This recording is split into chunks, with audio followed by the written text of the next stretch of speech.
tech support team is manning the background here, and I'm just wondering if we could start recording. Yeah, you see the little red button on the top of your screen, Joe, to the left? That was as recording. Yeah. It's recording. Yep. You can see it's Yes. yes. It's recording. Okay, because Yeah, it says it's all right. recording now. Thanks. Okay, great. Then we'll go ahead and get started. And as more folks are able to join, that's fantastic. And I do want to emphasize we will be recording this and placing the video on our website. But hello and good evening, everybody. I'm Jill Cayazzo, Chair of the Arlington Democrats, and it's my pleasure to invite you to enjoy the May monthly meeting of the Arlington Democrats, which for the first time is going to be live online. And so this is a bit of an experiment for us. I appreciate everyone's patience as we work through the technical issues. As I mentioned, Andrew Reichard from our tech support team will be running the Zoom aspect of the meeting, and I'll be running the substantive aspect of the meeting.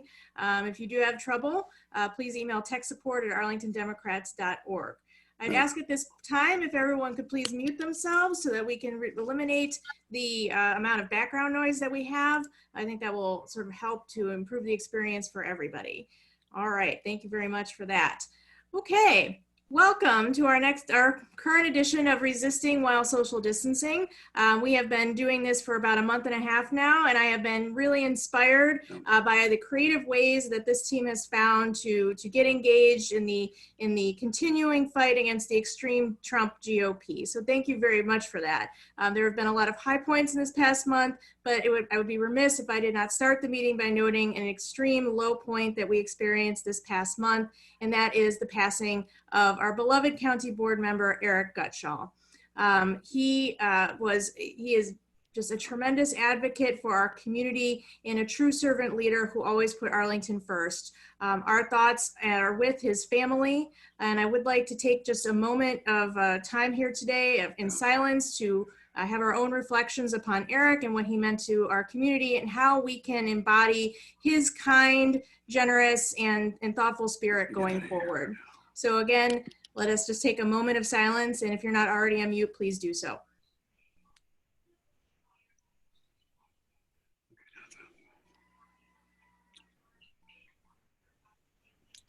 Hey, baby.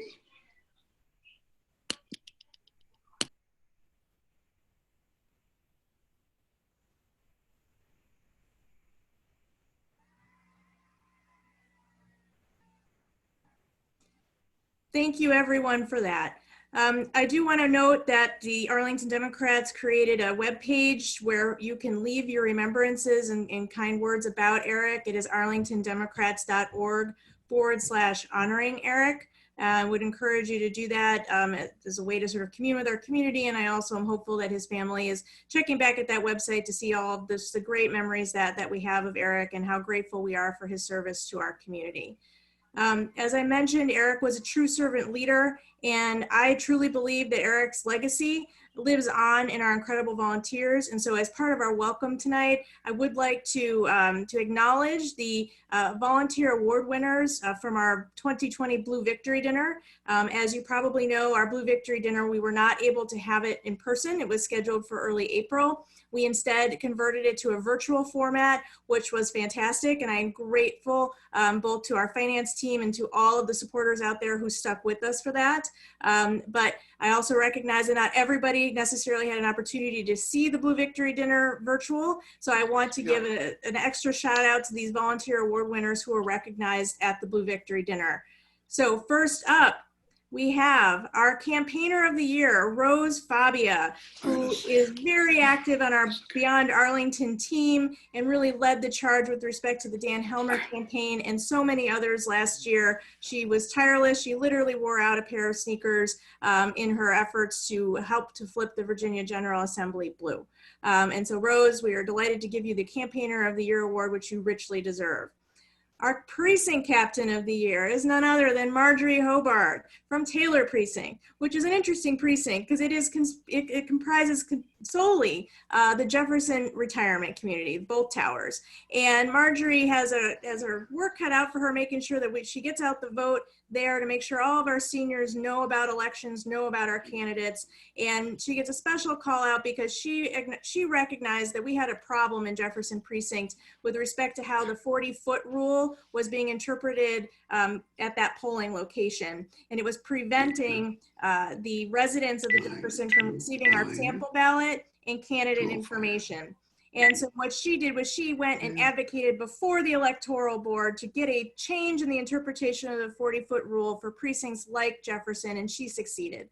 And so she was able to make sure that we had that sample, we will have that sample ballot in the hands of voters in the upcoming election, or watch out because Marjorie is on it. So thank you, Marjorie, for being our precinct captain of the year. Next up, our next two awardees, I want to acknowledge our newcomer of the year, who's Mr. Mike Heminger, or Big Mike, as many people know him.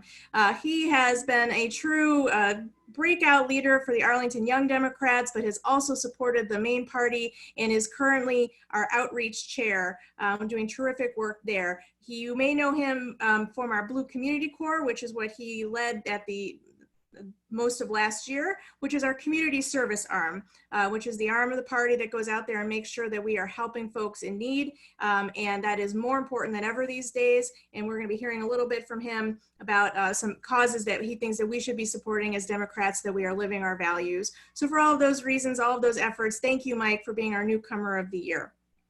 Another young Democrat won our Young Democrat of the Year, and that is Alex Zins. She was one of the joint campaign co-chairs last year, and she really revolutionized the party's outreach to voters by launching for the first time a county-wide text banking initiative. Thanks to Alex's leadership, we literally text banked every single voter in Arlington for whom we had a cell phone number, every single one. That was thanks to Alex, and I have no doubt that we will continue those efforts in coming years. We were the first Democratic committee in the state to do so. So thank you, Alex, for breaking new ground and leading us in new directions. And for that, we give you the Young Democrat of the Year award. It's richly deserved.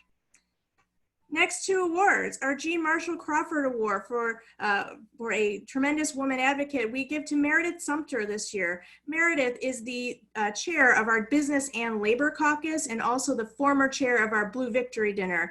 She has done tremendous work for the party, raising funds through our Blue Victory Dinner, but she has also never lost sight of the fact that we do this work for a reason, and we do it to make sure that our friends in labor are respected and that we are fighting for them every step of the way, while we are also ensuring a healthy and thriving business climate. And so she maintains that balance in her outlook and in the party's operations in these areas. And on top of that, has a whole passel of kids and a very challenging job, but she somehow manages to get it all done. And so she is truly walking in the shoes of Jean Marshall Crawford, and she is very worthy of our award this year. So congratulations, Meredith.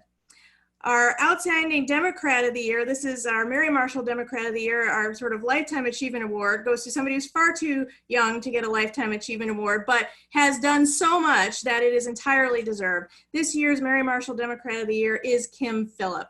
Kim is just always where you need her to be. If you need help with something, Kim will be there, and she is a leader with vision and also somebody who will just, get her hands dirty, get down to business, and get it done. There's nobody better to have on your team than Kim Phillips. She has helped in every way imaginable with the party and remains very active in the 8th Congressional District Democratic Committee, and for so many reasons. And I personally am very grateful for her support and friendship. Kim Phillip is our Mary Marshall Outstanding Democrat of the Year. Congratulations to both of these ladies. And I believe we have one more, which is our unsung hero, who is Lisa Backer, who is no doubt deserving of this award. She might even win it 2 years in a row. Lisa is our technology chair. Anything that works online this past month at Arlington Democrats is thanks to Lisa. And her work last year helped to improve our website and improve our technology backbone all across the board. I really want to give Lisa a shout out as well as Alex Zins, who was on our earlier slide.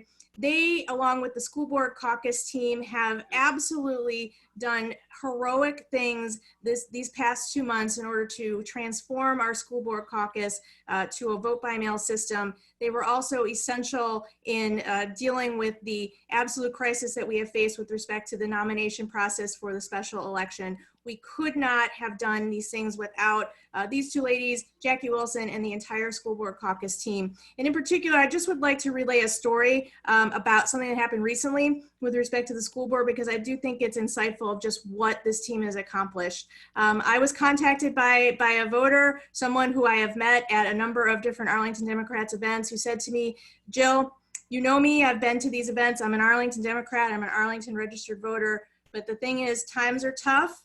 And unfortunately, I'm living out of my car right now. I am homeless, but I still want to vote in the Arlington Democrats School Board Endorsement Caucus. Can you make it happen? And I went to Lisa, I went to Alex, I went to the School Board Endorsement Caucus team, and I said, team, can we do this? Can we get this person a ballot? And they found a way to do it while respecting social distancing. That is the commitment that these folks, these award winners, have to small d Democratic and large D Democratic, and I could not be more proud or more inspired by their efforts. So one and all, thank you very much. They are truly deserving of these awards, and if you see them online or in person someday, please thank them. They demonstrate, really, they do live that true servant leadership that Eric Gutschall, I think, should inspire in all of us. And in that vein, I do want to announce our newest award that we will be adding to the 2021 Blue Victory Dinner lineup. We are doing, we're doing this brand new next year. It will be the Eric Gutschall Community Leader Award. We will be recognizing an Arlington Democrat who is a true servant leader in the broader Arlington community. I suspect there will be a lot of competition for this award just based on the tremendous team that's on the line here today. But we absolutely wanted to recognize just how special and important Eric has been to our community, and to enshrine that in this new award that we have put together. So look forward to that in 2021. And I look forward to your nominations for folks who really are walking in Eric's footsteps. I do want to give one last shout out to our Blue Victory Dinner sponsors. These are folks who stuck with us with a pretty significant financial contribution, and so they are listed on this page. And if you would like to check out our pretty cool virtual Blue Victory Dinner, we are opening up the page to everyone now. So it is at arlingtondemocrats.org/virtual-blue-victory-dinner. And the password is Finish Our Fight. As always, these slides will be made available on our website. So if you didn't quite catch that, not to worry, you can check it out later. But I do encourage you to check out the Blue Victory Dinner site, because the team did a really tremendous job in pulling it together in short notice. And there's some fun features on there that you will probably enjoy. Moving on to our next agenda item, it's our Flash Social Media Challenge. So if you are new to Arlington Democrats, or if you've never been to one of our meetings before, I want to always emphasize we are action oriented here. We are trying to make a difference in getting our candidates across the finish line and getting issues addressed at all levels of government. And so that action orientation applies also to our meetings. So what I would like you to do, if possible, take out your phone or go to your browser and head to the Arlington Democrats Facebook page. There you will see a post that looks an awful lot like this. And we are asking you to look at that post and to share it into your networks. So there should be at the bottom of the post a little share icon. Click on that or click on like. Get the message out there. It's a great message. Totally nonpartisan message, I believe, about voting by mail. This is something that we are pushing hard because we want to keep everybody safe during this time of public health crisis. So voting by mail, according to the CDC, is the safest way to vote while we're in this crisis, and so we're encouraging everyone to do so. And actually right now you could go out and you could request your ballot for not one, not two, but 3 different voting opportunities. You could request your ballot for the July 7th special election that's coming up for county board seats, and as well the November 3rd general election. You do that by going to vote.arlingtonva.us/absentee. That is the Arlington Registrar's webpage, and they will help you to get your vote by mail ballot requested. You also can request a ballot for our School Board Endorsement Caucus, which ends tomorrow. Well, I should say the period to request your ballot ends tomorrow. You still have time until the end of May to vote, but you must request your ballot tomorrow. Go to arlingtondemocrats.org/ballot to do so. We will hope to see lots of you at the polls by mail. So if you could please make sure you get this message out to your network so everyone can vote safely in these elections, that would be terrific. Thank you very much. Moving on, I wanted to provide an update about the activity that's been happening over the past month, which has been significant on the front of nominations and endorsements. So first, with respect to nominations, we have a special election, as I mentioned, coming up on July 7th for County Board. This is to fill the seat that was tragically vacated by Eric Gutschall upon his death. So under Virginia law, the election was set for July 7th. That was the latest date that the judge could pick, but it is still very fast as a general matter, and it's very fast when you're talking about pandemic situation. What made it worse was, again, under Virginia law, the best date, the longest amount of lead time that the Electoral Board could give us was May 8th for the nomination deadline for parties to put forward their candidates. So that was 14 days notice that we had by the Electoral Board from the time that they set that date to when May 8th will happen, which is this Friday, 14 days. So under normal circumstances, 14 days is hard, but we would typically do an in-person caucus in order to get our nominee together, and we would have that open to the county. That is our preference by far, and remains so. But in a situation where we're dealing with a global pandemic, where the governor has ordered us all to stay home, we could not hold an in-person caucus consistent with that stay-at-home order. We couldn't do it consistent with the level of public safety that's needed and that we want to demonstrate here because it's so woefully lacking at the national level. We could not do the in-person caucus. We also looked at how else we might be able to do a large-scale nomination process where we couldn't run people through a school hours on end. We did not have the personal protective equipment necessary to run a drive-through caucus, which was something we absolutely looked at. There were also issues with how we would handle traffic and how we would verify the voter registration of folks seeking to vote while outside, possibly in the rain. But ultimately, the decision that we could not do drive-through came down to the fact that we could not protect our volunteers with the personal protective equipment to a sufficient level that I was comfortable sending people out there. I will not endanger folks' lives for this. That is just where we draw the line. We see that Republican leadership will not draw the line there. We have to protect folks in this difficult period. We looked at vote by mail, but our current experience with the school board caucus indicates you can't do vote by mail at all in 14 days. Finally, we looked at online voting, and we continue to look at online voting. We could not get it done in 14 days. But if we face this experience again, we are researching how we might better respond if there is a vendor out there that could help us with online voting. But to pull something together from scratch for 14 days to cover 240,000 people in a county, we could not get it done with the resources of the party, which is not the state government. So that was the conclusion that we reached, which was done with a great deal of deliberation, that an open caucus would almost certainly fail and almost certainly would endanger the health of Arlingtonians. So because we could not do that, we decided that the only practical option was to do a closed caucus that was limited to the members of the steering and county committees that could be conducted online. And that caucus concluded just as this meeting began at 7 o'clock.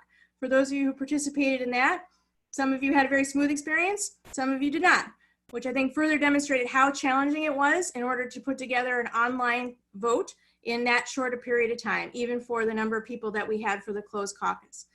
Despite the limitations of that nomination period, I am delighted that we had 4 outstanding candidates run for the nomination. They were very impressive. I hope you caught the candidate forum that was put together on Sunday by the Arlington Young Democrats, for which we're very grateful. They did a terrific job. But we had to proceed with the closed caucus so that we could have one of those terrific candidates as the Democratic nominee. But I do want to emphasize that when we put together the closed caucus, we expressly envisioned transforming it into an open process if we could get an extension of the absurd special election timeline that we were saddled with by Virginia law. That was in the caucus documents themselves. The rules themselves called for the transformation if we could get that extension. So what did we do to try to obtain the extension? Folks, I can tell you the team has killed themselves over the past couple of weeks trying to get this done. We began immediately with a public petition advocating for an extension of the special election timeline. Nearly 1,000 of you signed it. We agree with you wholeheartedly. That's why we started the petition. We wanted an open process. We issued an open letter to Commonwealth leaders, which we paid for in the Sun Gazette, making clear our desire to please extend the timeline of the special election. Let all Arlington Democrats vote. On April 30th, the Arlington County Board heard our cry. They unanimously approved a petition to the Virginia Supreme Court asking for an extension of the special election timeline. Thank your county board members for fighting for your voting rights. I certainly did. The next day, the Arlington Democrats filed its own letter of support for an extension of the special election timeline with the Virginia Supreme Court, something that I never thought I would do, but was happy to do to fight for the Arlington voting rights. That same day, our Virginia delegation, the Arlington delegation to the Virginia General Assembly issued its own statement of support for an extension of the special election timeline. Folks, we were out there talking to whoever we could, and I make no apologies for that. We were asking for the 60 days that we needed to vote by mail because I wanted every Arlington Democrat to participate in this nomination process if we could get them there. And on May 4th, we asked our electoral board to be on standby, that if the Virginia Supreme Court came through with an extension of the special election deadline, that they would move that nomination deadline so that we could have an open process. Unfortunately, the Virginia Supreme Court did not come through for us today. They rejected Arlington's petition. We were unable to transform the process into an open one that we wanted. You can check out every document that I have just cited on our special election webpage, which is at the bottom of this slide. But I am sincere to you tonight that we pulled out all the stops to try to make this as open a process as possible. So please check out those documents. So what happens now? Our caucus just concluded. You're not going to hear the results here. I'm not breaking any news here on that topic for the very good reason that counting votes is something that needs to happen with just a great deal of care and caution to make sure it's done properly. And so the tech team is working right now to pull the data in and get it into shape so that it can be counted. We do expect to issue the results of the nomination process tomorrow. Whoever wins that process, whichever of those 4 terrific candidates comes out successful, will receive the full support of the Arlington Democrats. Our entire organizing might will be brought to bear to ensure their victory on July 7th. We take nothing for granted here, and I hope that every one of you will join me in fighting to get them over the finish line on July 7th. By Friday, we will know if there are going to be Republican or independent candidates, and news reports suggest that yes, we'll have at least 1 independent candidate. So that we will have a fight on our hands, and it is a fight that we intend to win. I also want to note that the members of the General Assembly from Arlington have committed to me that they are going to look very seriously at putting forward legislation to fix the terrible special election provisions in the Virginia Code that led us into this situation during a global pandemic. No one wanted this situation. We have done the absolute best we could, and I am grateful to the General Assembly delegation for doing the absolute best that they can to help to prevent this from ever happening again. So that is what happened with the county board nomination process. I wanted to be very clear with everybody about that because it's been a dramatic few weeks. I am very grateful, as I said at the top, to the team that worked on these, on the caucus, as well as our many contingency plans that would have been implemented if we had any level of extension. We were looking at what could we possibly do. So I'm grateful to the team for pulling that together. That's the county board nomination. I want to talk about the school board endorsement caucus as well. As mentioned, tomorrow is the last day to grab your ballot, to request your ballot for our school board endorsement caucus. It has to be returned by May 30th, so you have plenty of time to get it in. But May 30th is the deadline by which it must be received, not postmarked. Before you cast your ballot, I want to make sure that you go out there and take a look at our 5 terrific candidates that are seeking the Democratic endorsement. They are listed on this page along with their websites. As I mentioned also, we had a candidate forum this past Sunday for county board, but prior to that, we had a candidate forum for school board, and that link is on the bottom of the slide here. And that is also an excellent event put on by the Arlington Young Democrats that you should check out. So if you're interested in learning more about your candidates before you cast that endorsement ballot, please check out that forum. It was really terrific. So I think that moves us out of our nomination and endorsement section, and I want to move us right along in our agenda to voting items. We do have 3 votes that I'd like to take tonight using our Zoom voting technology. So hopefully those of you some of you have had an opportunity to test this out in the past, but if you go to the participant button on your Zoom dashboard, you'll see that there is a yes, a no, and a couple of other reactions that you can give. So I want you to look in particular for the green yes and the red no, because that's what we're going to be looking at here in terms of the items that we're going to be voting on. So yeah, yay for yes and nay for no. So pretty simple. Hopefully it'll go okay. All right. These are not heavy duty voting items. So if you can't figure it out, it won't be the end of the world, but we do want to make sure we get our business done here. First voting item, very important. We always want to acknowledge the passing of important community leaders, folks that have really contributed a lot to Arlington Democrats and the Arlington community. Of course, we're recognizing today Eric Gutschall. And we also are recognizing the passing of Dr. Tom Connolly Jr. Both of these individuals have made tremendous contributions to our community in a variety of ways. The voting members of the Arlington Democrats received copies of the resolutions prior to this meeting by email, as is our practice. So you can take a look at it, but needless to say, they go on for some time to really talk about the tremendous achievements that both of these individuals had and their contributions to the Arlington Democrats and the Arlington community. I'm looking for a motion to adopt both of these motions, both of these resolutions, which if adopted, we will put on our website and also provide to the families of both Eric and Tom. So moved. I hear a motion, I hear a second. Second. Motion's been properly seconded. So all those in favor, please check your yes button. Where's the yes button? So again, if you go to participant, Got it. okay, so based on the number of participants we have, that motion overwhelmingly passes. So we have maybe a quarter of the folks who are either nays or abstaining, and I'm not going to put you through that. So that motion overwhelmingly passes. Thank you for that. We will be sure to get those resolutions up onto our website and to the families.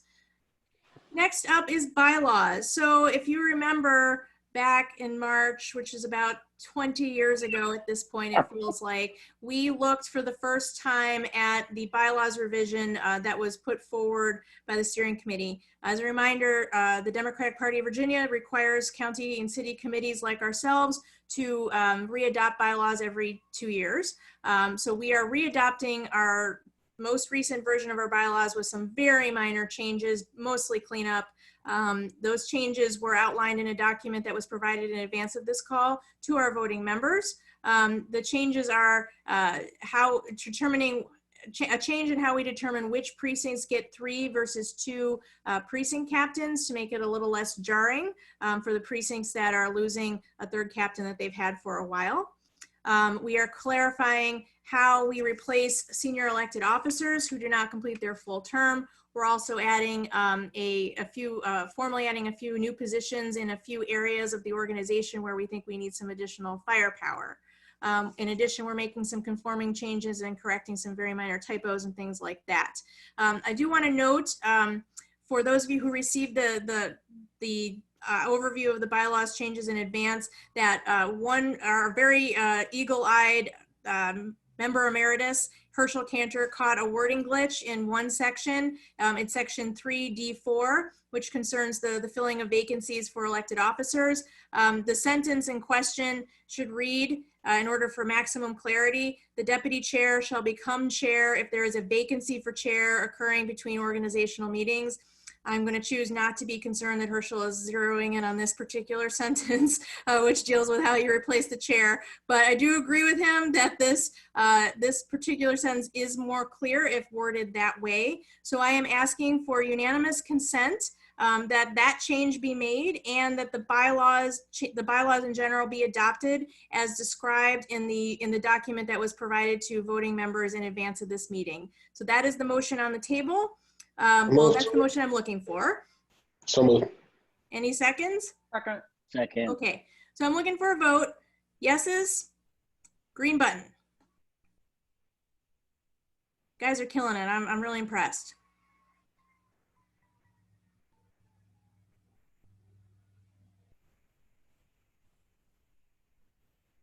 And I guess I probably should click yes too. There you go. Okay, because I am asking for unanimous consent, I will go to the point of asking for any affirmative no's.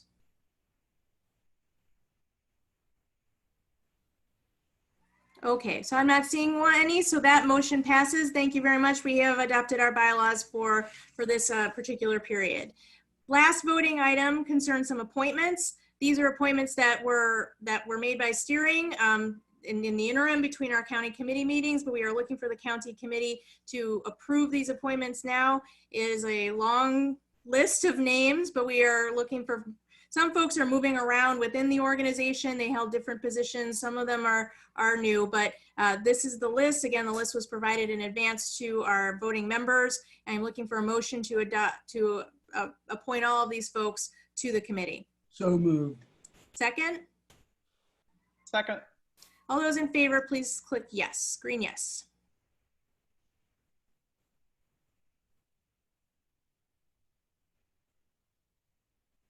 And I'm going to click 2. Okay, that passes overwhelmingly, so thank you very much for that. You have passed your Zoom test, because those are the last of our voting items. Okay, and I think, in fact, you've also passed the test of listening to me yap on for nearly 30 minutes. We are going to move things over, hopefully, to someone from Precinct Operations, if this works, who can provide a Precinct Operations update. Are Fran or Carol, Howard on the line? I know that there are some folks having some technical issues. Okay, I'm here. Thanks, Fran. Yeah, how do we, okay. Just wanted to say congratulations to those 3 that were just elected, Lauren, Alice, and Mike in their respective precincts. And the next slide. Just a reminder of what precinct captains do. Many of you are precinct captains. We're always looking for new precinct captains, and we have this. These are what you can tell them that they'll be doing if you are not a precinct captain. And in the next slide, it is simply those, if you click to the next slide, it's those precincts where we really need some extra help. And at the top of the list is Arlington. We need 2 precinct captains there. So if you know people that vote at Randolph or someone who's interested in becoming a precinct captain, please let myself or Carol know. We really look forward to bringing on some more precinct captains in these areas. And I think that's it. Oh, here's what's going forward. Our area chairs are doing a great job having meetings. Many of them have been having on a monthly basis.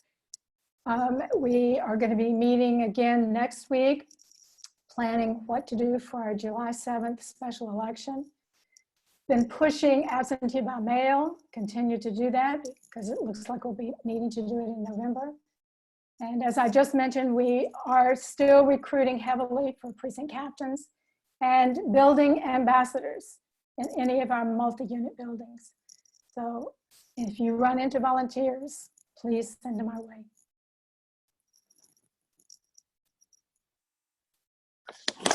Fran, Yes. do we have a description or a list of duties that a building ambassador should be doing? I can get one to you. Appreciate it. Is this Mark? Yeah. Okay. I can certainly provide that. Oh, there's, okay. Well, Thank that'd you, be Richard. great because we're recruiting building ambassadors in Longbridge. Terrific. Well, that's great. So thank you, Fran, for that precinct operations update. Richard is our multi-unit building program coordinator. So let's be sure to get the information out about what our building ambassadors do, because we certainly, in an urban county like Arlington, having folks that are able to speak with their neighbors or put up signs, which can be partisan or nonpartisan at your preference, is really important. So thank you very much for the work that you're doing in precinct operations, and more to come as we push towards the special election on July 7th. I'm going to move on to voter support and turn things over to Marcia. Marcia, I see you there. Yeah, hey Jill. I just one thing on the chat. I don't know. Bob Platt had a question that the precinct captains, I thought I saw them in the list we voted on. He suggests they weren't on it. Yes, but, they were there. okay, that's what I thought. Okay. All right, that's cool. Hey everybody. Hope you're staying sane. Next slide, please. That's an easy one. All right, so much going on.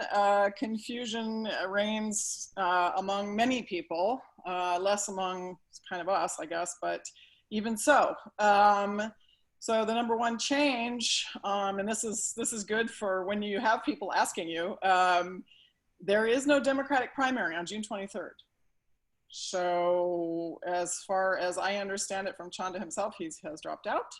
So the only thing remaining is a GOP US Senate primary. And so as I understand it from the registrar, those who've already requested the June 23rd ballot, they just need to request again for the July 7th. So next slide, please. Second change, the new election date, July 7th. That hasn't changed as it might have done. So we are still on for July 7th. And my slide, yes, we do have that there will be an opponent for our nominee. So that is meaning a real election. Great.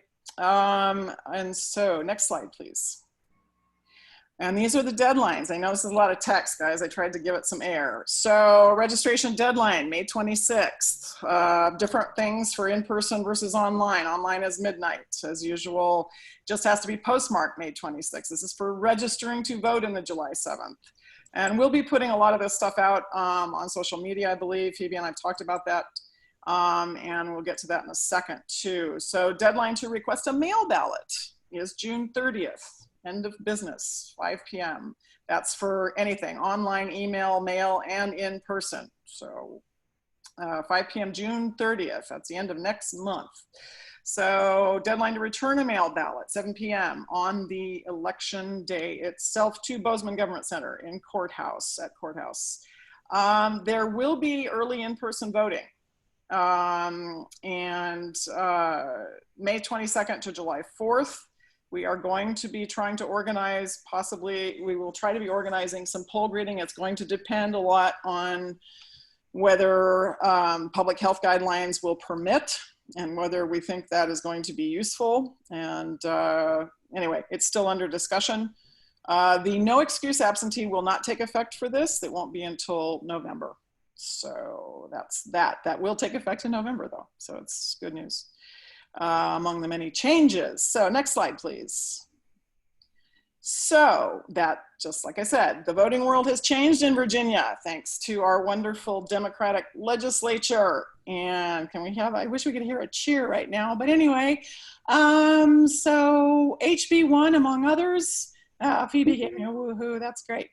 So we're to know how it has changed. We're planning to do middle of this month a online, basically quick seminar, webinar, whatever you want to call it, Zoominar, or a Virginia Votapalooza to just kind of go over the things that have changed for people. You know, again, no excuse absentee voting. As I understand it from League of Women Voters, the photo ID requirement has gone away. They still require an ID, but it's gone back to the old days where you can have a bill or something else. It doesn't have to be a photograph. Now, those have not changed online, but this is, again, information that I got from the most recent League of Women Voters seminar. So anyway, other things too that are in the hopper that may be coming, it just should be good for people. If you want to learn about it and if you want to do voter reg training online, how to do it, you can get a few pointers on that as well. Do that training online. Next slide, please. And in the meantime, tomorrow, our great translation services chair, Sandra Brody and Christopher Concepcion, along with Phoebe and myself, we've been working, and Scott McConnell, on doing another phone bank into our Hispanic community. And so doing outreach for census participation and vote by mail. And I will say this is tomorrow night from 7 to 8:30, signing in on Zoom at 7 and to have a quick orientation for any newbies. And then at 8:30, a quick debrief. So there's the Mobilize link there, or you can find it by name. If you just, yeah, it should be right. It usually comes up on the first page on Mobilize. And if you, as I don't know if I had a chance to tell anyone, but the last one we did, people that we phoned were quite happy to be phoned by someone who could switch easily into Spanish and back and forth for them. They were very appreciative. So we're going to continue, and we hope to keep this going all the way through November. So thank you, everyone, and everyone who worked on this. I think this is my last slide. Next one, though. Yeah, that's it. Thank you. Thank you very much for that update, Marcia. And I'm really excited about the Phoning Your Neighbor in Spanish series that you've set up. I think it's a tremendous addition to our outreach efforts. Thank you, everyone who's worked to make that possible. And thank you for getting the information out there about how to vote. Voter support is all about just, you know, making sure people are informed, have the information that they need about voting to succeed. While the rest of us are going to be pushing all the information about our candidates, but Marcia's making sure that at least they get to the polls, which we greatly appreciate. Moving on to outreach, I'm going to turn things over to our newcomer of the year, Big Mike. Big Mike. Hey, all you cool cats and kittens. This is Big Mike, and I'm the new chair of outreach. I want to talk to you first about some causes that matter. So Jill talked a little bit about Blue Community Corps, and if you're not familiar with it, it's the community service arm of the party. And so we're always looking for creative ways to stay involved and serve our local community. And so tonight we're just going to really celebrate some local organizations that are really doing great work. Next slide, please. So the first thing I want to talk to you about is Doorways for Women's and Family. They do a drive-through donation every Friday between 11 and 1 p.m. And so one of the things that we don't really think about in the middle of a pandemic is that domestic violence is on the rise, and some people really have no escape. So this is a great cause. I encourage you to donate. Some things that they are in desperate need of right now are gloves, masks, toilet paper, cleaning wipes, disinfectant, sprays, paper towels, hand sanitizer, adult Tylenol, and thermometers. So if you're interested in doing the drive-through donation, you can reach out to Joy Myers, and there's an email there on your screen for additional instructions. The next one that we all know about is the Arlington Free Clinic. They are currently looking for masks, home blood pressure cuffs, and then they are looking for thermometers, disinfectant wipes, and hand sanitizers as well. If you're interested in donating to this really important cause, please reach out to Jody, and you can see her email there. Once we post the slides, there will also be a website link. If you don't feel comfortable coming out, you can feel free to click on the website and donate some things on the Amazon wish list. Next slide, please. Awesome. So at this time, I'd like to introduce Josh. He's doing a tremendous job leading Blue families. Oh, hold on, just unmuted here. Yeah, so obviously it's a little tough in these days to be as social and kid-friendly as we want to be, but that has not stopped us from doing everything we can to make November November 3rd an evening to celebrate.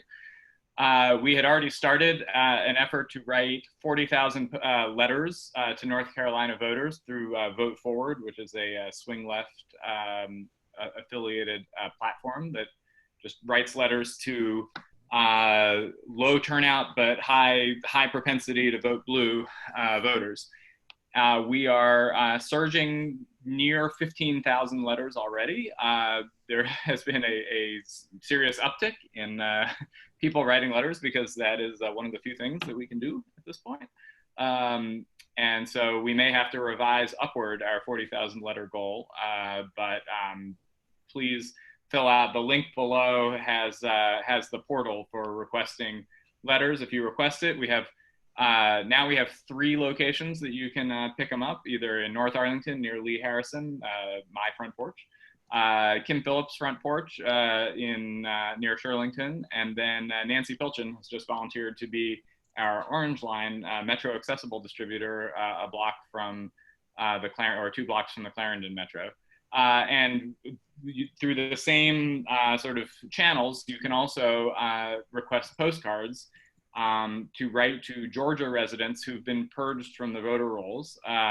Georgia, I think, is very much in play this year. The polls are looking better, and I think there's, at minimum, a flippable Senate race. And if we can put this state in play for Joe Biden, that would be a pretty remarkable accomplishment as well, but one that's very much within reach. So we are sending those postcards. Those postcards we want to get out as soon as possible.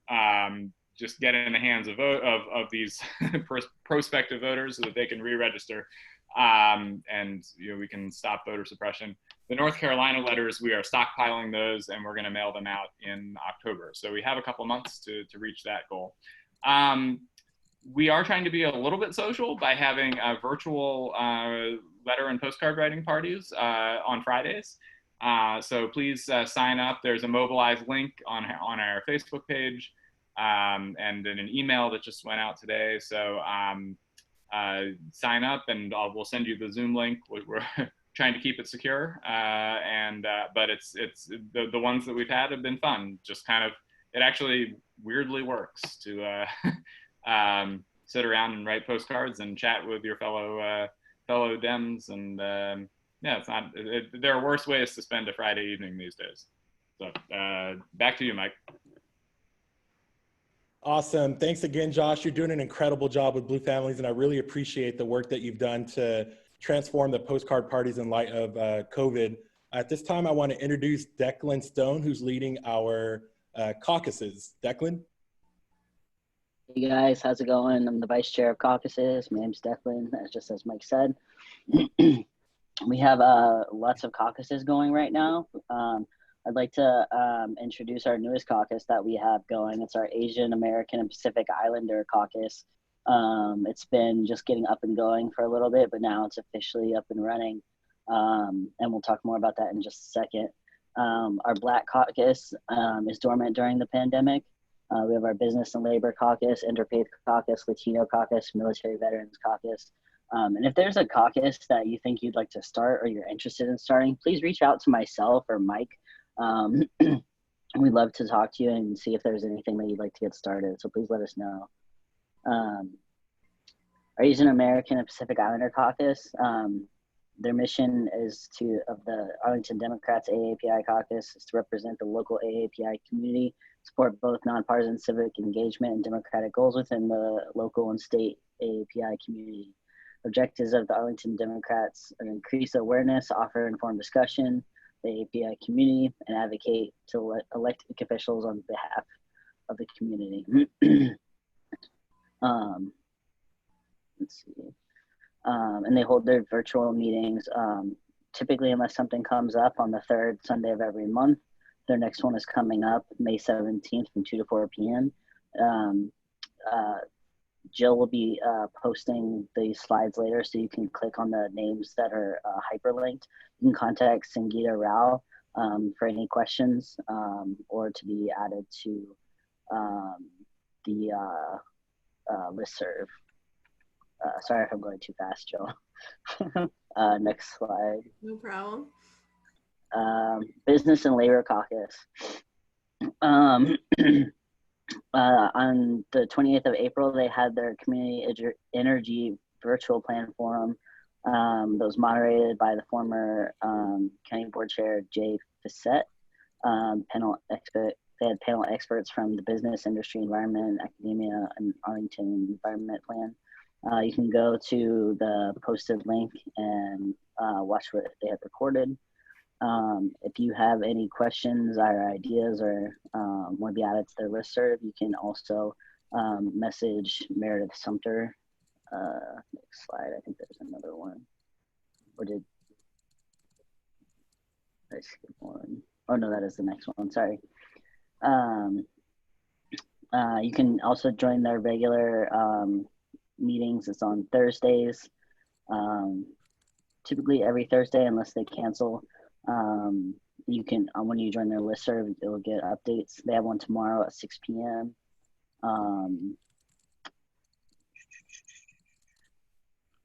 That's not the, sorry.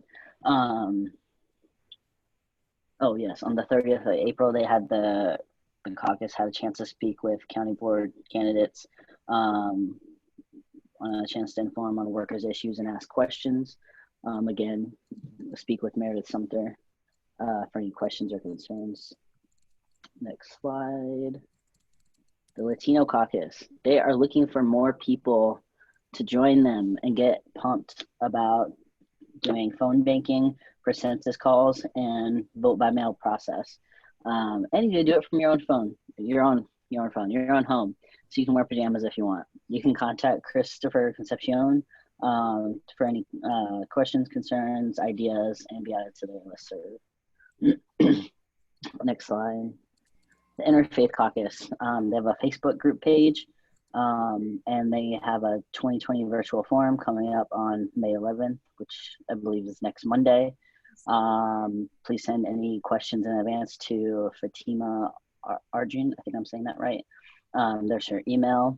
And on the date of August 6th, coming up in advance, as the 3rd annual Interfaith Eid celebration. Next slide.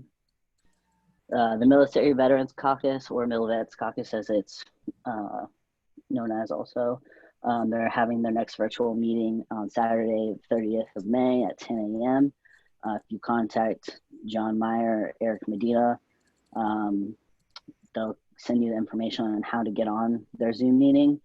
They also have a Facebook group. I don't know if it's officially up yet though, but you should, if it is, you should be able to find it attached to the Arlington Dems page. I apologize, it's not there if it is set up. And I think that is it from me, thanks. Thanks, Declan. I think we have one more slide in outreach. All right, awesome. As you can see, our caucuses have all been full steam ahead. We're so fortunate to have such a great group of leaders in outreach. And Declan, just want to let you know you're doing a great job leading all of those caucuses. Next up, what you'll see on your screen is a redistricting reform constitutional amendment. So mark your calendars and save the date. It's also on the key dates. Thursday, June 18th at 7 p.m. We're going to be hosting a roundtable where we invite panelists from all sides to talk about this constitutional amendment. Within outreach, we are also working on an unconscious bias training that's going to be coming on or happening later in the year. So stay tuned with that. Thank you, Jill.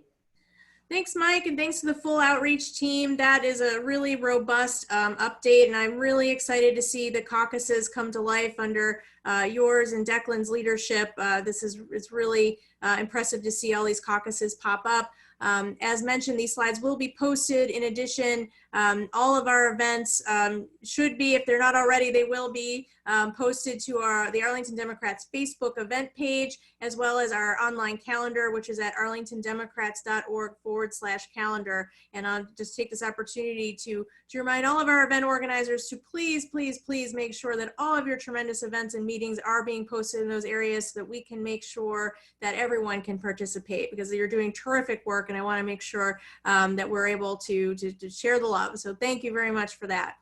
Moving right along, we're going to move on to Beyond Arlington, and I'm going to turn things over to Steve Baker and probably also Rose Fabia to give us an update on what's happening outside of our borders. Steve? Thanks so much, Jill. And I hope Rose is on the call. She might have had trouble getting on a little bit earlier. Beyond Arlington's up and running. We are currently phone banking every Tuesday and Thursday night, although with our phone bank from home program, you can really do it any day, anytime. We have a Zoom meeting every Tuesday and Thursday if you're a new volunteer and want to get oriented. We're on Zoom every Tuesday and Thursday from like 6 to 7 p.m. Currently, we are calling for Abigail Spanberger and Elaine Luria in Virginia, and Cal Cunningham for the U.S. Senate seat in North Carolina. The Spanberger and Luria calls are mostly volunteer recruitment calls. They do have a COVID check-in component. So that's nice. So do the Cunningham calls, which are to unaffiliated voters in North Carolina. So those are doing a lot of good, helping identify people who are going to vote Democrat in the fall. These calls are so important right now. They are the only way we can really directly dialogue with voters about the November election. So I encourage anyone who has not phone banked yet, please do so. Please sign up for one of our events, sign up for our weekly email through the Arlington Dems webpage, or like our Beyond Arlington Facebook page and sign up for the events there. We will start texting soon. I texted today via a texting tool that Kip had referred me to. It was fascinating. We were texting in Florida to voters, and it was a range of things. There were a number of Trump supporters, but I did succeed in getting some volunteers to sign up for vote by mail event. So we will deploy more and more texting as we can, hopefully through specific campaigns, but watch for that in our next email. And Rose, are you on the line?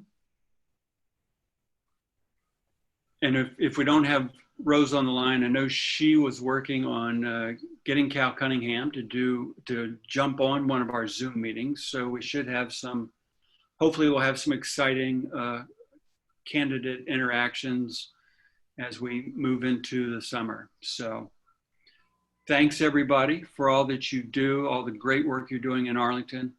Please consider signing up for some of our great events. We're going to be working hard through the summer. And Jill, I'll give it back to you. Great. Well, thank you very much, Steve, for that update and for the great work that you and Rose are doing to make sure that we have plenty of opportunities to resist while social distancing.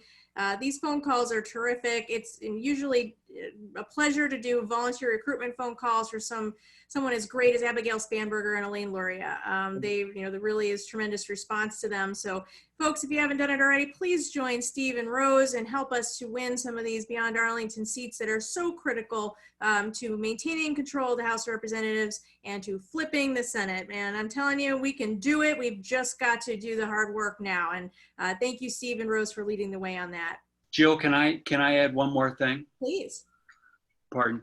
So the one thing I'll say about the phone banking we're doing now, it has never been so successful that whatever the metrics were in previous years, there are just a lot of people home right now, a lot of people picking up the phone.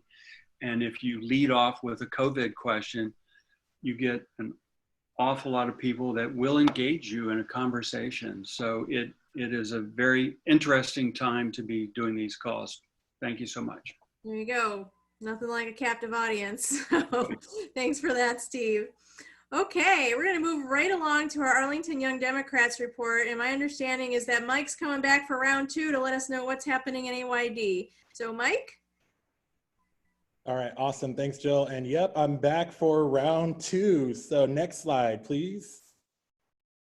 So we got an upcoming town hall with our county board member, Matt DeFerranti, and we're going to be talking about the missing middle. So please join us for that. It's going to be happening on May 11th at 7 p.m. It'll be on our Facebook Live.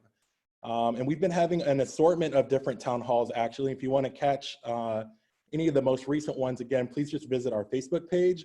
One of the most recent ones was the school board town hall. Again, you have until tomorrow to submit or request your ballot if you want to vote in this election. Some great issues and great responses from the candidates as well. I encourage you to check that out. Coming up, we talked about the missing middle with Matt DeFerranti, and then we're also working on a small business town hall, and we will be announcing the details of that very soon, so stay tuned.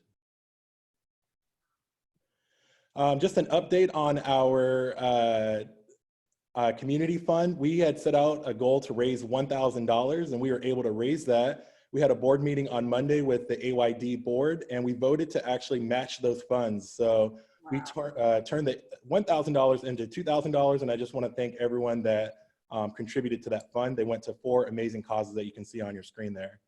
Next slide, please. We've been working very hard on a lot of resolutions, 4 more specifically, and we passed 3 of those 4 resolutions. And you can read the resolutions in detail by going to arlingtonyoungdems.org.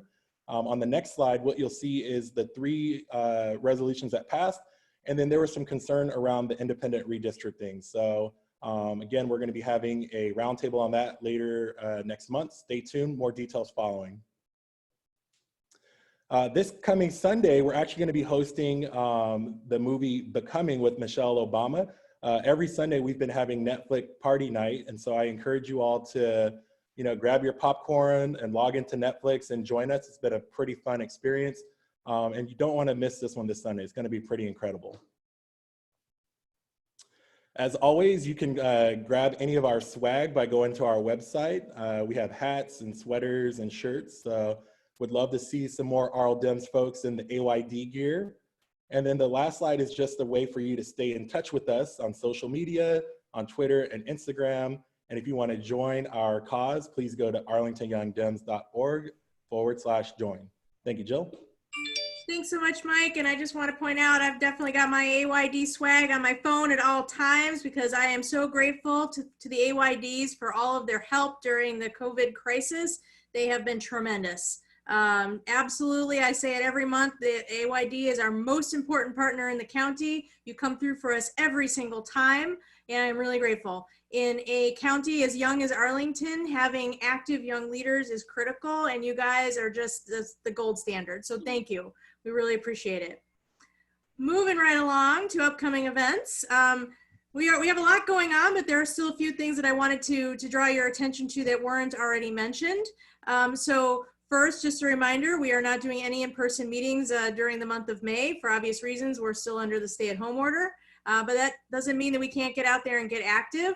I want to encourage everybody on Monday nights to join in the Arlington County initiative to cheer for our healthcare workers at 8 o'clock. Do it from your front yard, your balcony, out a window, whatever. But we want to absolutely make sure that we are saluting all of our brave healthcare workers who are on the front lines of this crisis. So this is an Arlington-wide initiative, and let's definitely throw our support behind it.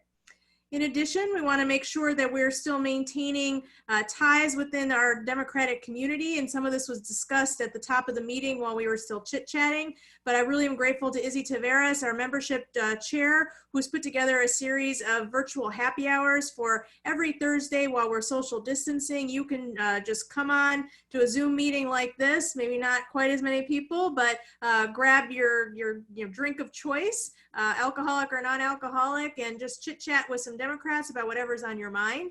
Many of our events do feature an elected official or other leader in the community who want to come and talk with us. And so we've had some really great informal conversations. And again, it's just a nice way to stay connected with folks that you're used to seeing out in the community. So you can find out more information about these events and the Zoom links on our Facebook event page and our online calendar, as well as you can see the special guests that we have for the different happy hour events. In the same vein, Izzy is outdoing herself by also organizing weekly morning mugs or coffee hours every Saturday at 10 a.m. Same idea, we chit chat over a cup of coffee or orange juice and just have a good time with a special guest or just each other. So please check that out. Go to our Facebook event page and calendar for more details. Also want to point out that our friends in the 8th Congressional District, which is led by the indomitable Margot Horner, are having their convention on May 16th. I have butchered the explanation of the Democratic convention process every month this year. So why break up the trend? We are still marching towards a Democratic National Convention in August of some variety, TBD what that's going to look like based on the public health crisis. But for now, we are focused on the state conventions. And the first one that's coming up for us is our Congressional District Convention on May 16th. That is starting at 11 a.m. It is open to the public, so you are welcome to check it out. Typically, it features a number of interesting speakers. Importantly, what it also features is a vote on people who are interested in becoming national delegates, so delegates to the National Convention. That's the process that I'm just not getting into today. But if you want to see the process unfold at the congressional district level, feel free to tune in on May 16th at 11 a.m. to the Congressional District Convention. Next month, we'll have more details about the state convention. Most likely that will be online too, but it's not clear yet. So we'll see what happens with that. That brings us to our COVID-19 special report. We ran a special report on this topic last month, and it received a lot of great feedback. Folks found it very helpful, so we decided to reprise it, but to look at a few different aspects of COVID-19 and how it's impacting our community in general. And so we are going to start this COVID-19 special report with an update from our schools, from our chair of our school board, Tanya Talento. Tanya, are you on the line? I am. Hi, Jill and everyone. How are you? Doing great. Thanks for joining us. Excited to be here. So thank you all for being here this evening. I'm going to go through our presentation, and it's going to cover some of the COVID stuff. It's going to cover some of our regular business stuff, which we have had to continue to find a way to do. And we still have to get our job done by the end of the year. So if you can go to the next slide, Jill, that'd be great. This is our school board action plan. And we are actually on track to achieve 90% of what's on here, which considering the emergency closure, I just have to really give a big shout out to my board colleagues. We've been really working hard to make sure that this is done. So under leadership, we expect to hire a superintendent. The partnership coordinator is going to be postponed. It's delayed in our budget as a hire.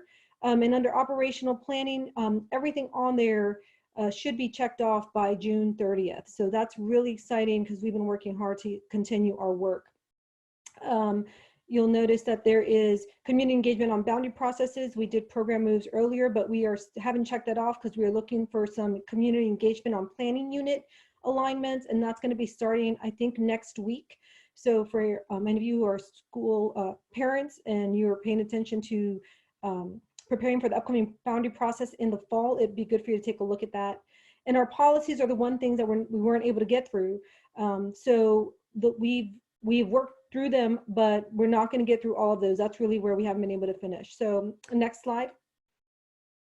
Thank you. So as I mentioned, we are expecting to hire a superintendent and to make an appointment sometime in May. We are in May. We have a board meeting tomorrow and a board meeting on May 21st. So I ask that you tune in. We received applicants, we did interviews, and I think I'm excited. So just tune in to our May meetings and you'll find out more about that appointment. Next slide. I want to talk to you about our revised budget calendar. So this is a revised budget calendar. We had to cancel a couple work sessions early March. We did not have the joint work session with the county.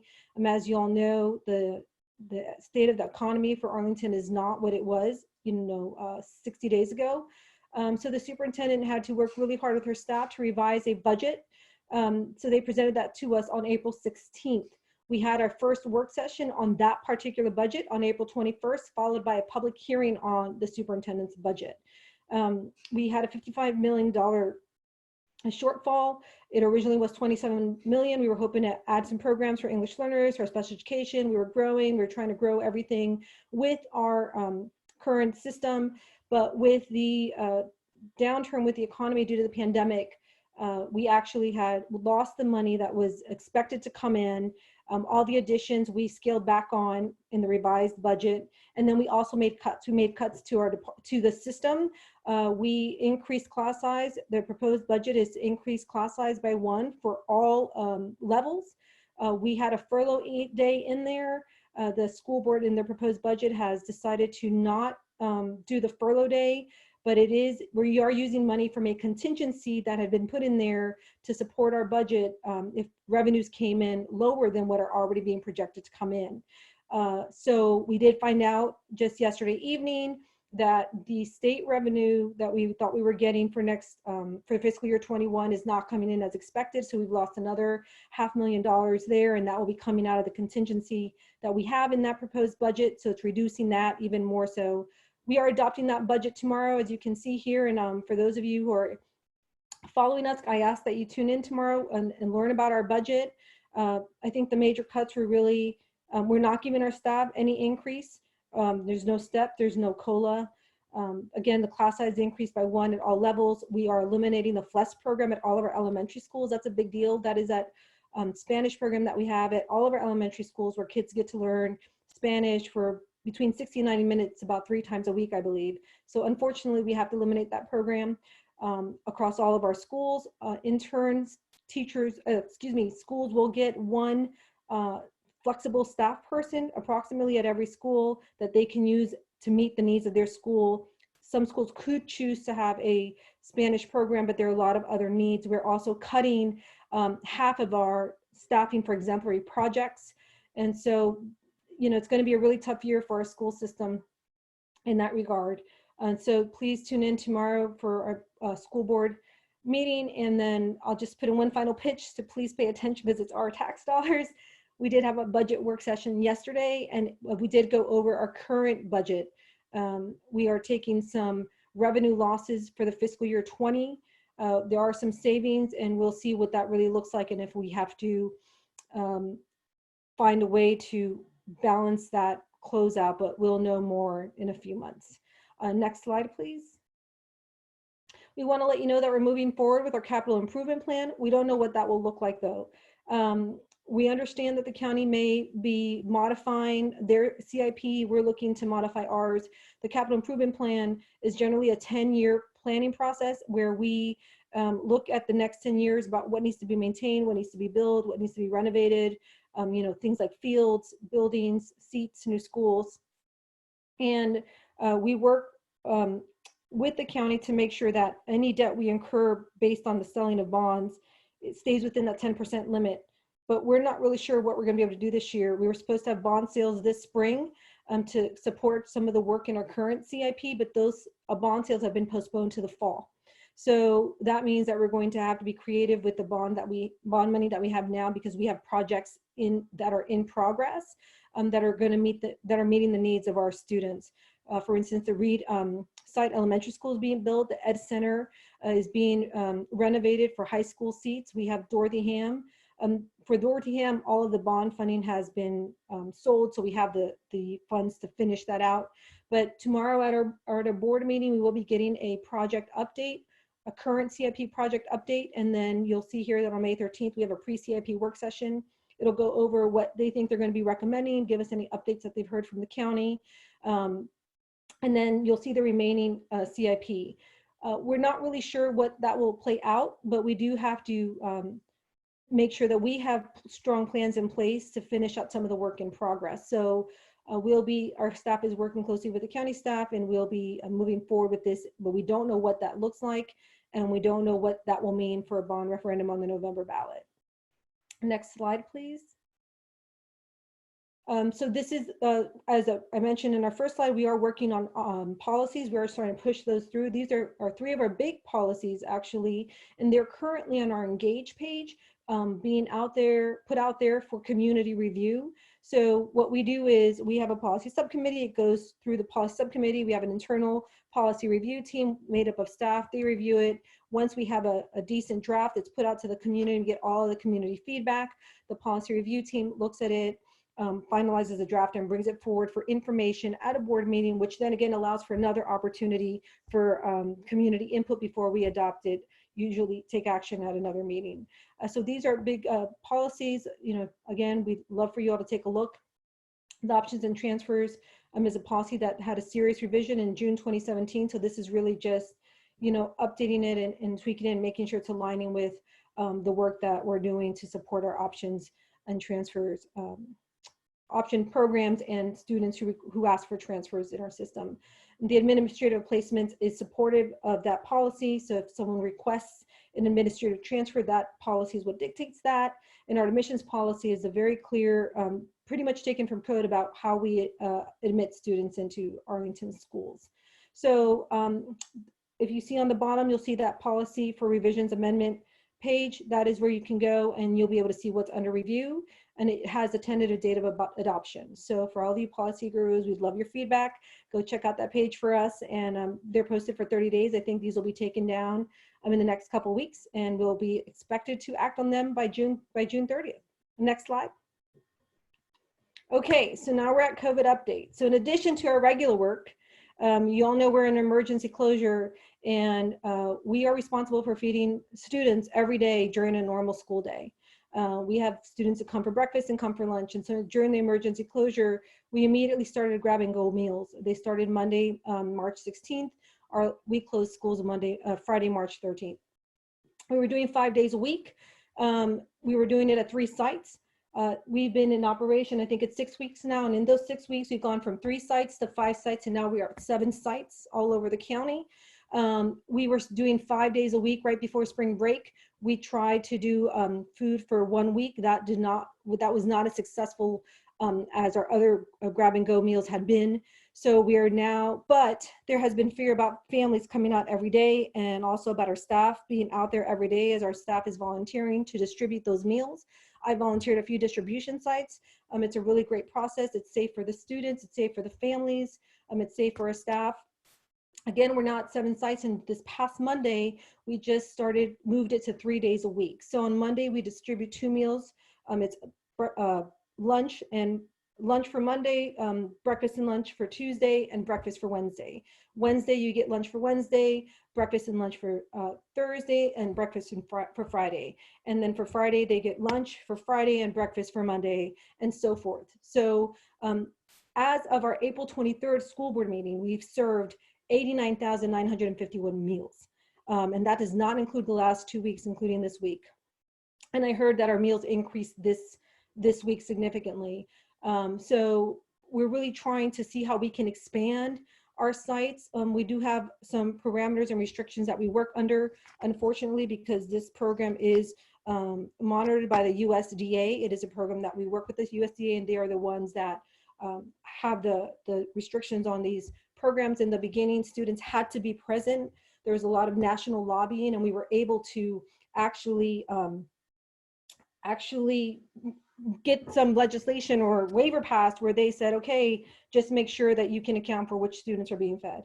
So what we do now is we ask parents to call in and just provide their student ID number and share where they're going to pick up. But once you go to that pickup site, we are really, whoever comes to that pickup site, we are providing them the meals that they need.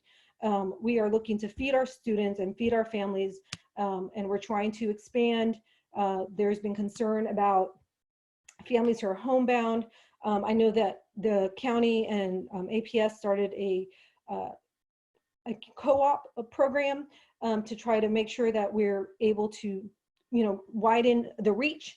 And they've been focusing on the nonprofits in the community like AFAC and other places that are feeding families. We've been focusing on feeding our students and really just trying to make sure that we can reach as many students as possible.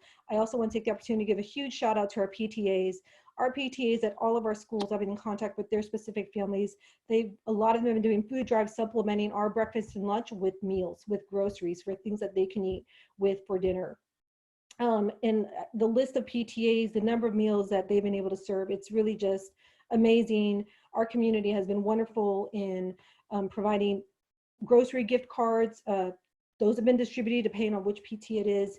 And it's really amazing to see how wonderful our county and our community is coming together to help our families. So hopefully by the next update in July, we'll have some additional expansion and additional ways that we're reaching our students, but this is where we are today, and you'll have a much higher number because this is, again, does not account for the last about 2 weeks.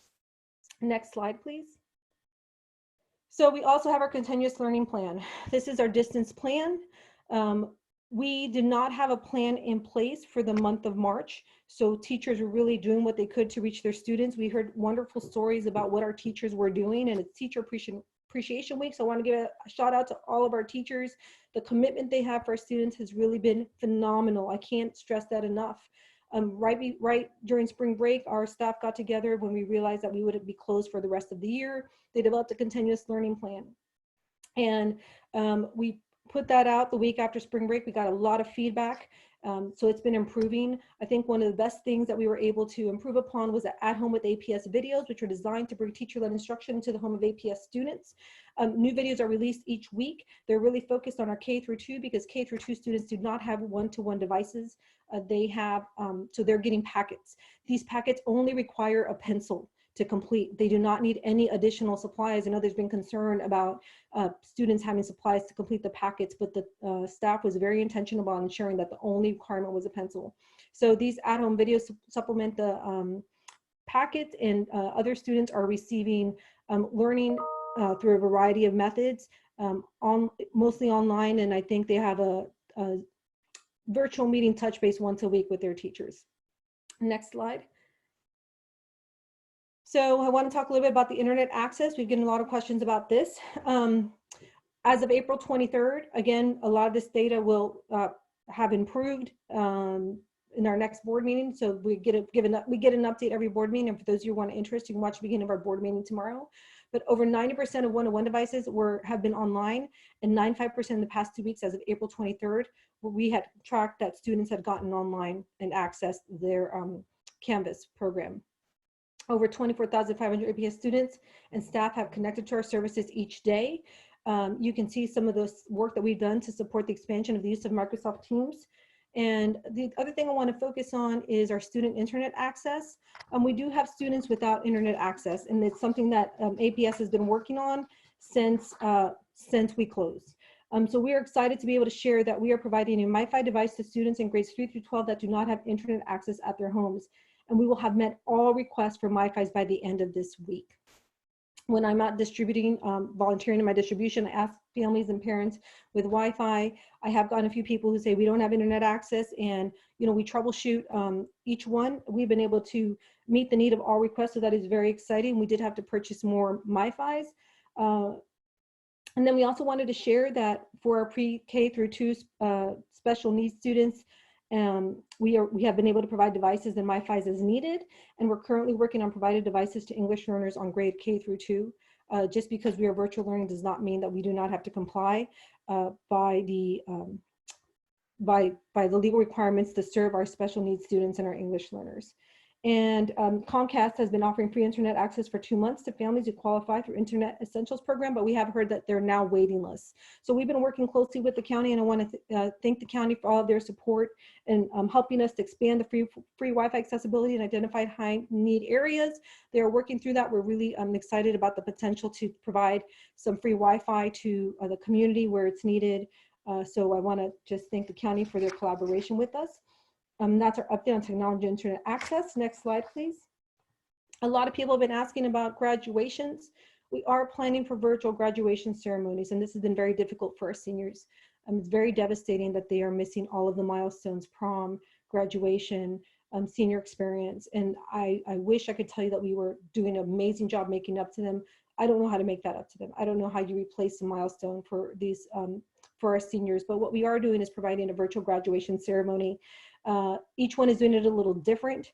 One of the things that was really cool that our schools did is they got yard signs. So you may be driving around Arlington and see, Wakefield High School senior lives here, Washington Liberty senior lives here. It's really awesome. I know that Yorktown has been working with a photographer who's doing this mosaic of all the seniors, and it's been pretty powerful. So that's really cool what our schools are doing.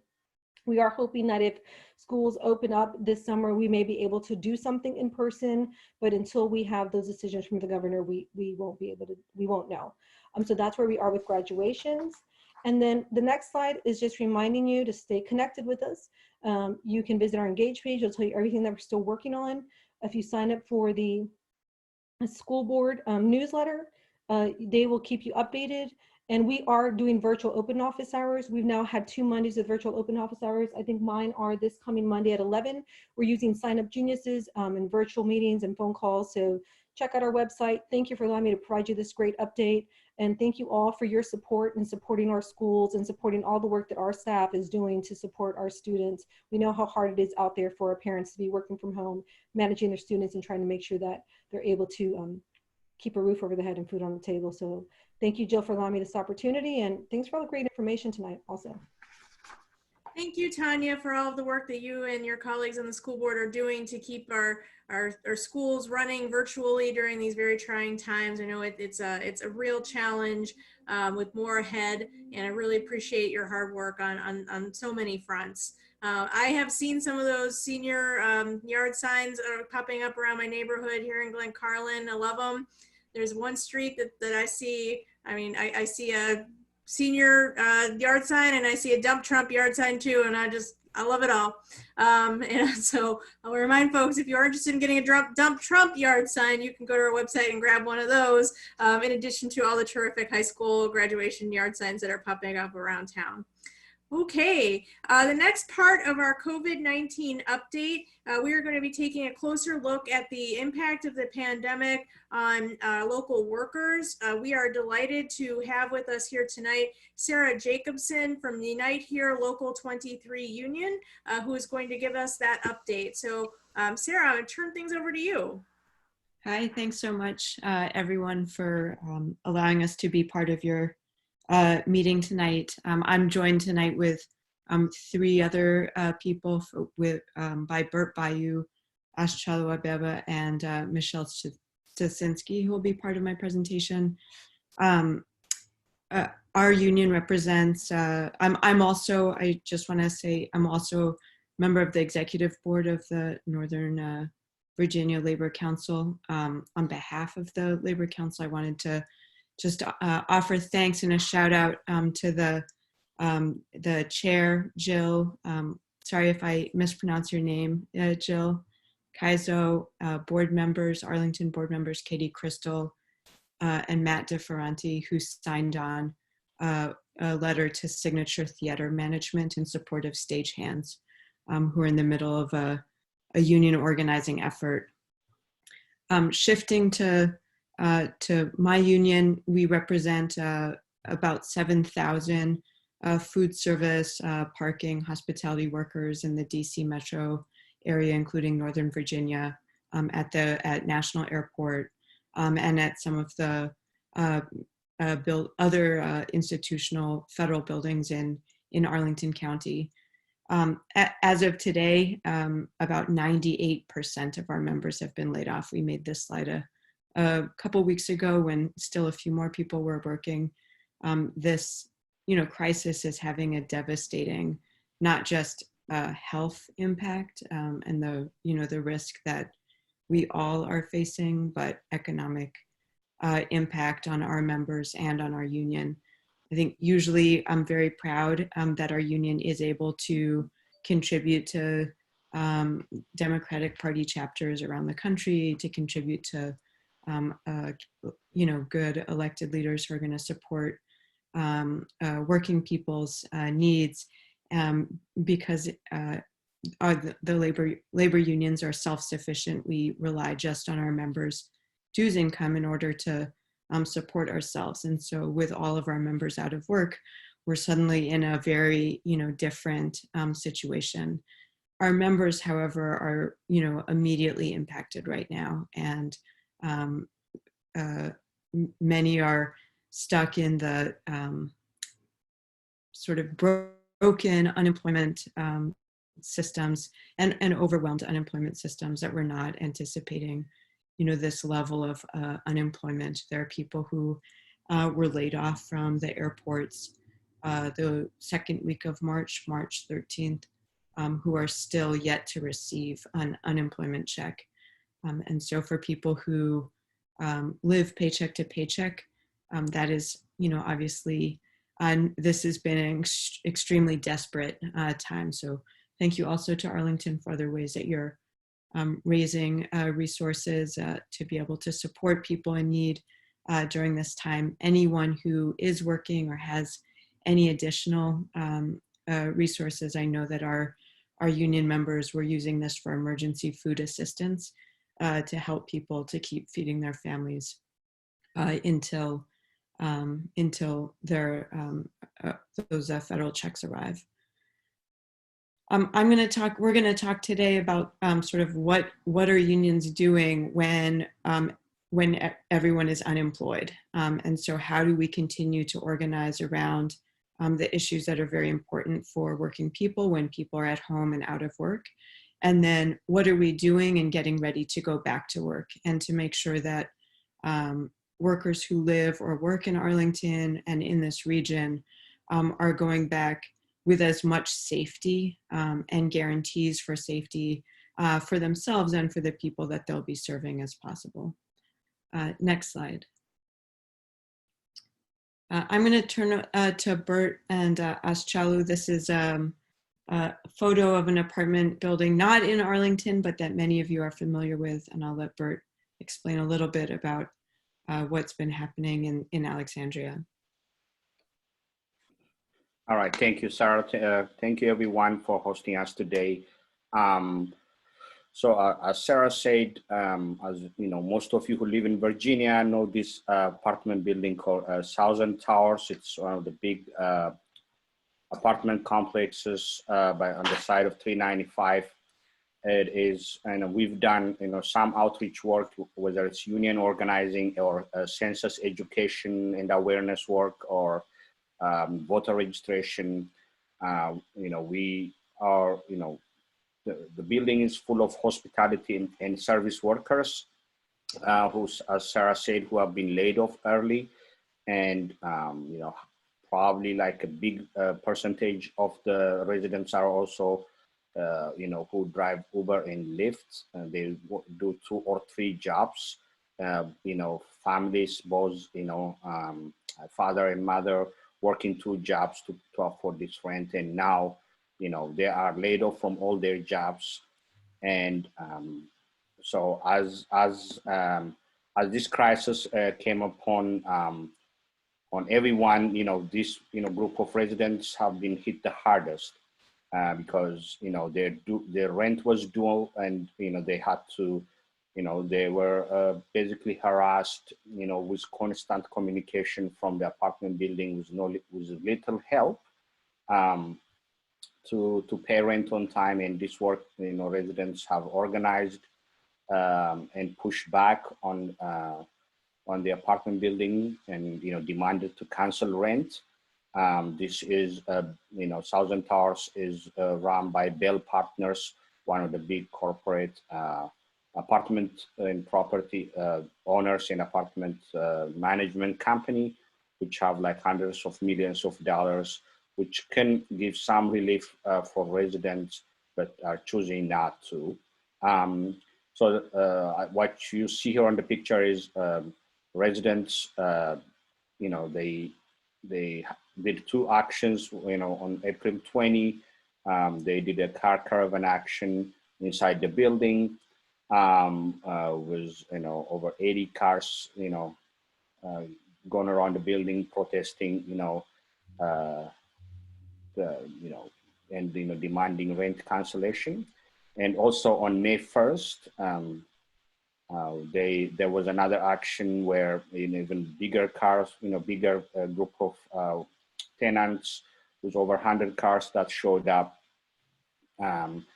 and protested and demanded Bell Partners to cancel rent. So I have with me one tenant here. His name is Aschalo. He's been one of the organizing tenants. He may want to say a few words, but I think he wants to speak in Amharic, and I'll translate it for you if you can allow us a few minutes to talk. Aschalo, can I? Hi everyone, my name is Aschalo Samuel, Aschalew. My last name Debebe, እና አሁን ማለት የምፈልገው ነገር ቢኖር በዚህ አጋጣሚ ሁላችንም እንደዚህ ስለተገጣጠምን ደስ ብሎኛል። የምሰራው 2 ስራ እሰራለሁ። 2 ልጆች አሉ። ባለቤቴ ኦልሞስት 5 ወር ይሆናታል ወልዳ ተቀምጣለች። የሁለት ልጆች አባት ነኝ። በሳውዘን ታወርስ እኖራለሁ እና አሁን ባለው በዚህ በኮሮና ምክንያት ስራ አቁመናል እና ያለው ሬንት ለመክፈልም ይሁን በቂ አይደለም። የእንትን የሚመጣልን ገንዘብ አለ፣ እሱም በቂ ሆኖ ለምግባችን ምናምን የምንጠቀመው። በዚህ ላይ አሁን በምንኖርበት ቢልዲንግ ክፈሉ ተብለን ፑሽ እየተደረገን ያለ ነው እና እሱም ደግሞ አሁን እኛ ምግብ እናስባለን ወይስ ደግሞ ሌላ ስትረስ ነው ያለበት። ያንን ነገር እንግዲህ በጋራ የሆነ ነገር ቢደረግልን ደስ ይላል ብለን ድምጻችንን እያሰማን ያለን። አመሰግናለሁ። Okay, thank you, Aschalo. Aschalo said, he lives in this apartment building. Both him and his wife with their 2 little children have been living here. Actually, you know, before they have the kids, him and his wife have been living there since 2008. He said before this pandemic, he had 2 jobs. That's how, you know, he was able to provide for his family. But, you know, during this emergency, he lost both his jobs, and, you know, it took a long time to get unemployment. Even the little employment income that come is not enough to pay rent, to pay for rent. He said he's spending the money on food and other necessities. And he said he does not have the money to pay rent, but Bell Partners have been constantly sending communications saying, you know, you need to pay rent, you need to prioritize paying your rent over anything. And he said, this is so unfair that, you know, we have to go through this. He said, you know, so we had no option but like to organize and push back by taking actions as we have done before. And he said, any support that, you know, you guys can provide us, we really appreciate it. This is a very difficult time for us. Next slide.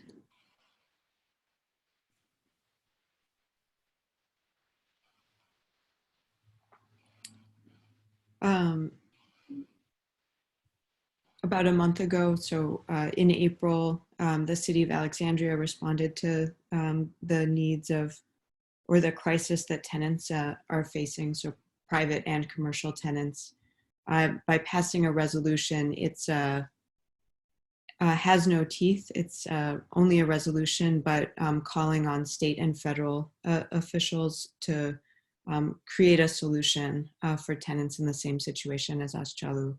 So this is a resolution similar to one that's been passed in other cities, Boston, Seattle, San Francisco, Denver, and Aurora, Colorado. And, you know, we're hoping that in Virginia, other cities and municipalities will join on by passing similar resolutions, urging support for, in particular, low-wage tenants who are really caught right now, forced to stay at home with no income, but who have no savings to be able to pay rent during this time. I think absent doing that, we're going to see just waves of evictions, bankruptcy, and solvency as the state begins to open up again and as the courts start to operate.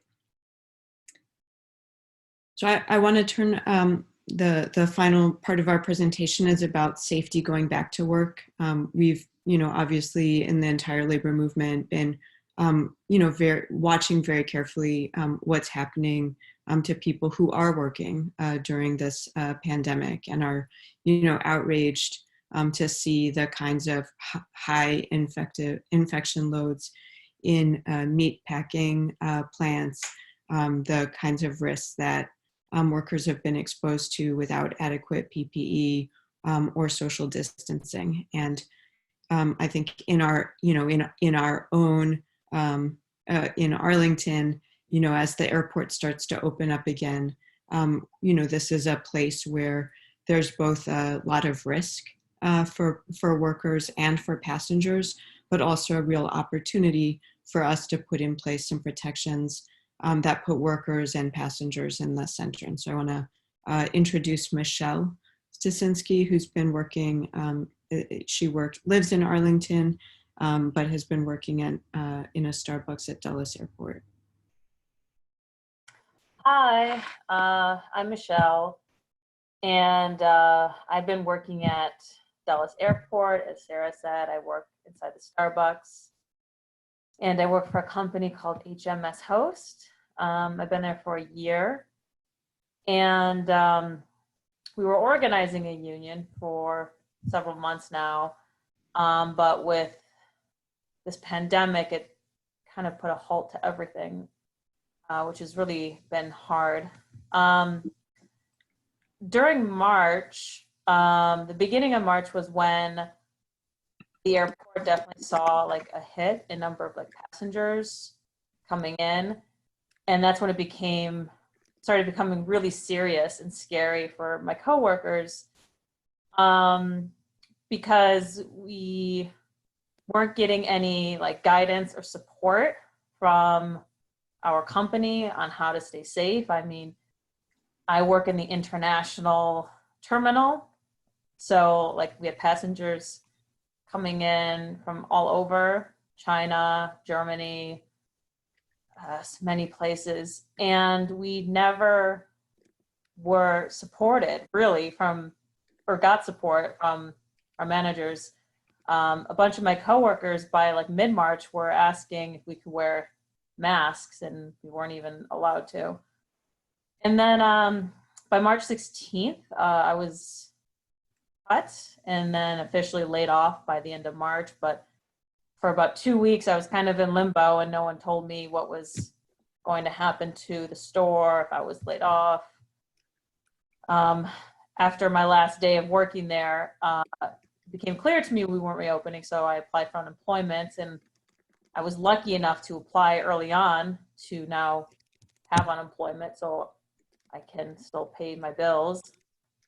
But right now, you know, I've been talking to my coworkers about returning to work and what does that look like? Because the last few weeks we were working, safety was a huge issue. I mean, we were wearing gloves, but ultimately it was up to our discretion on how we wanted to protect ourselves. So eventually when the airport starts to open up, you know, we're not sure what to do.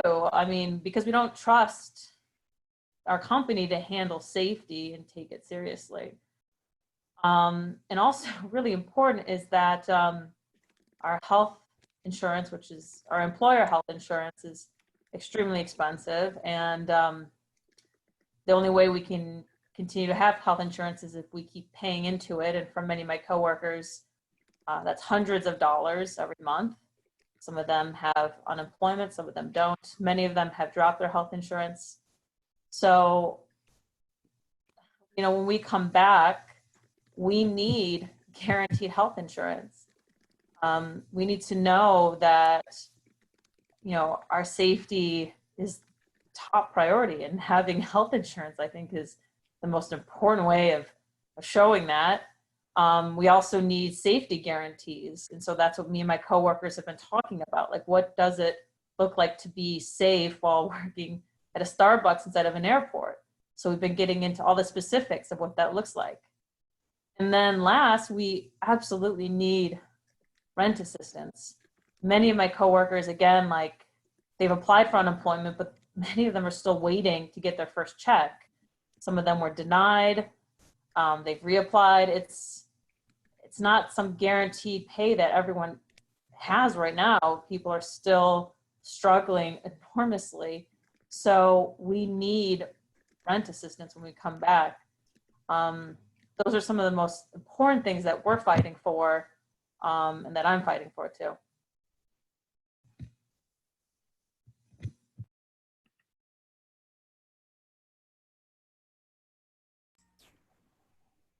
Thanks. There's a question for you on the chat. That wondering whether the conditions that you're referring to, were they the result of working for HMS Host or Starbucks? That would be HMS Host. HMS Host operates its own Starbucks.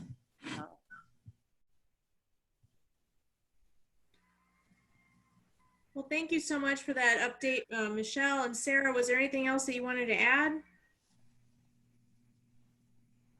No, that was it. Thank you.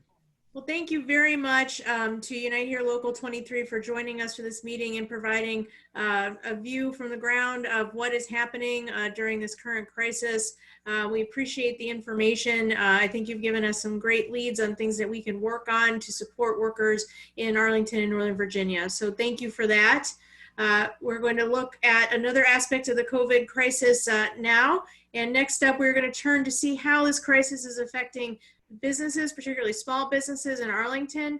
And for that, we are joined tonight by Scott Pedowitz of the Arlington Chamber of Commerce. Scott. Thank you, Jill, for having us. Thank you, Izzy, for inviting us and working to bring us on board. My name is Scott Pedowitz. I'm the Government Affairs Manager for the Arlington Chamber of Commerce.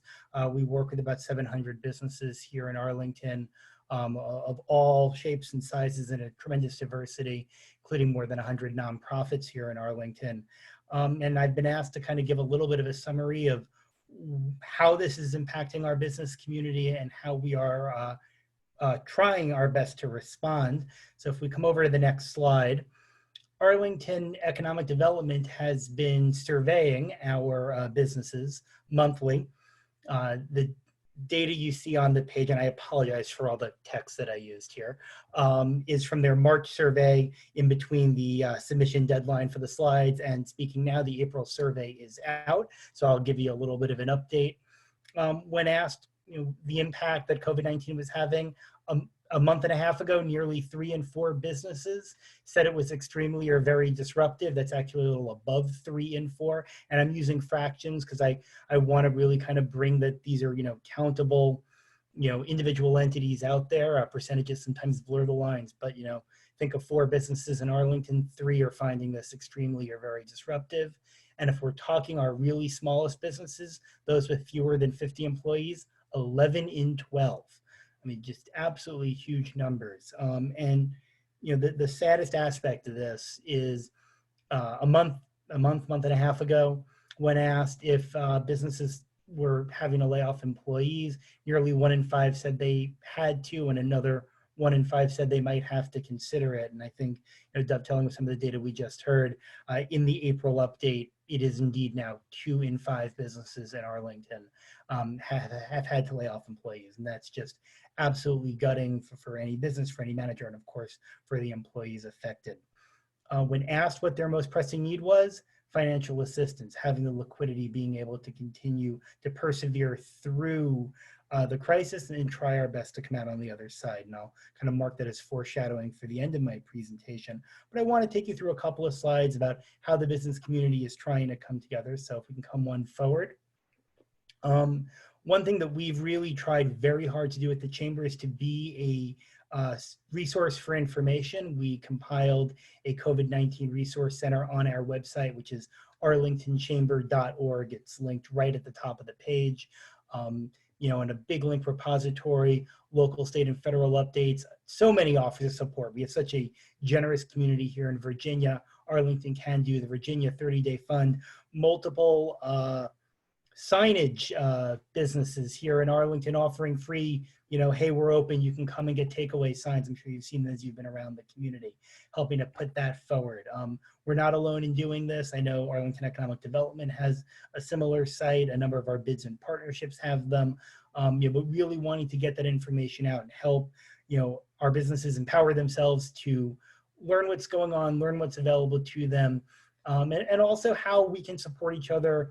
We have links about restaurants that are open for takeaway, ways to support our local small businesses, and some fun, what good that businesses are doing and that our community is doing, really have that sort of ray of sunshine moment.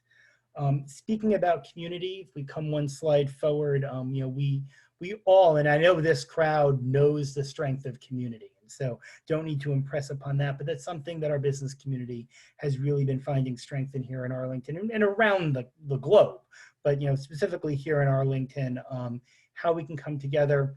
We at the Chamber have put on a big educational program, webinars on labor laws as it relates to COVID, telework best practices, as everyone's become a 0 to 60 expert in Zoom in the last 2 months.